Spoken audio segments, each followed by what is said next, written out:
3 విడతలుగా ఇందిరమ్మ ఇళ్లను ఇచ్చాకే ఎన్నికలకు వెళతామని గృహ నిర్మాణ శాఖ మంత్రి పొంగులేటి శ్రీనివాసరెడ్డి స్పష్టం చేశారు.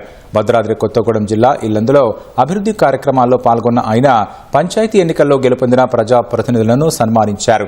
ఏ ప్రభుత్వం చేయని విధంగా సన్నబియ్యం పంపిణీ, ఉచిత బస్సు, 200 యూనిట్ల ఉచిత విద్యుత్ వంటి అనేక సంక్షేమ పథకాలను ప్రభుత్వం అమలు చేస్తోందని పొంగులేటి శ్రీనివాసరెడ్డి తెలిపారు.